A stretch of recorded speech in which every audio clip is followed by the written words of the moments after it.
Hello friends, welcome back to our channel Chari studs. నా పేరు చందుచారి. Friends, నేను మీకు ఈ వీడియో గురించి వివరించే ముందు మా ఛానల్ని ఫస్ట్ టైం చూస్తున్న వారైతే సబ్స్క్రైబ్ చేసుకోండి. పక్కనున్న బెల్ ఐకాన్ క్లిక్ చేయడం ద్వారా నేను చేసే ప్రతి వీడియో మీకు నోటిఫికేషన్ రూపంలో వచ్చి ఆ వీడియోను మొదటగా మీరే చూడవచ్చండి.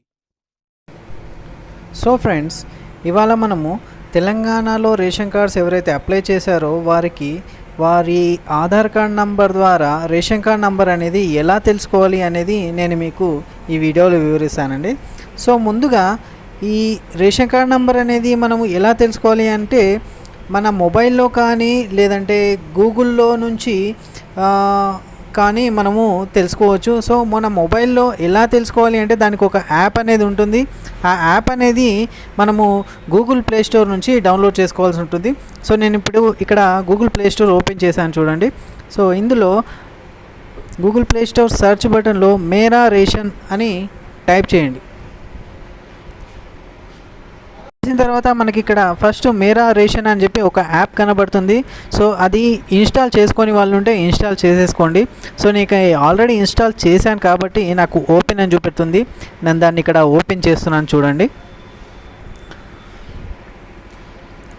ఇలా ఓపెన్ చేసిన తర్వాత కార్నర్లో పైన ఇంగ్లీష్ హిందీ లాంగ్వేజెస్ ఉంటాయి. ఇంగ్లీష్ సెలెక్ట్ చేసుకోండి. ఆ తర్వాత మెనూ ఓపెన్ అవుతుంది. అందులో 7th ఆప్షన్ ఆధార్ సీడింగ్ అని చెప్పి కనిపిస్తుంది. సో ఈ ఆధార్ సీడింగ్లో మనం ఇక్కడ నేను ఇక్కడ క్లిక్ చేస్తున్నాను చూడండి, ఆధార్ సీడింగ్ అనే ఆప్షను.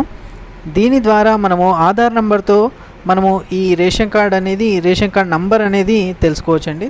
సో ఇక్కడ ఆధార్ సీడింగ్ అని క్లిక్ చేస్తే మనకి ఇక్కడ 2 ఆప్షన్స్ చూపెడతాయి, ration card number and Aadhaar number. So మన దగ్గర రేషన్ కార్డ్ నెంబర్ లేదు కాబట్టి నేను ఇక్కడ ఆధార్ నెంబర్ అనే దానిపైన క్లిక్ చేస్తున్నాను.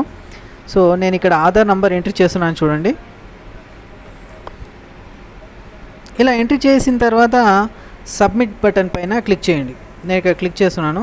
క్లిక్ చేస్తే సో మనకి ఇక్కడ హోమ్ స్టేట్ అనేది కనిపిస్తుంది. ఆ తర్వాత హోమ్ డిస్ట్రిక్ట్ అనేది కనిపిస్తుంది, స్కీమ్ కనిపిస్తుంది, కార్డ్ నంబర్ కనిపిస్తుంది, ఎఫ్పిఎస్ ఐడి కనిపిస్తుంది, and members name and Aadhaar seeding. అంటే ఆ రేషన్ కార్డులో ఎవరైతే ఆధార్ నంబర్స్ అంటే ఆ రేషన్ కార్డులో ఎవరైతే మెంబర్స్ ఉన్నారో వారందరి పేర్లు అక్కడ మనకు కనిపిస్తాయండి.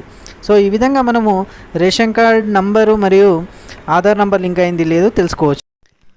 ఇందులో మీకు ఏమైనా డౌట్స్ ఉంటే నాకు కమెంట్ బాక్స్లో మెసేజ్ పెట్టండి. వీలైనంత వరకు రిప్లై ఇవ్వడానికి నేను ట్రై చేశాను. ఓకే ఫ్రెండ్స్, ఈ వీడియో మీకు నచ్చితే లైక్ చేయండి మరియు షేర్ చేయండి. అండ్ మరిన్ని ఇలాంటి యూస్ఫుల్ వీడియోస్ కోసం మా ఛానల్ని తప్పకుండా సబ్స్క్రైబ్ చేసుకోండి. Thank you.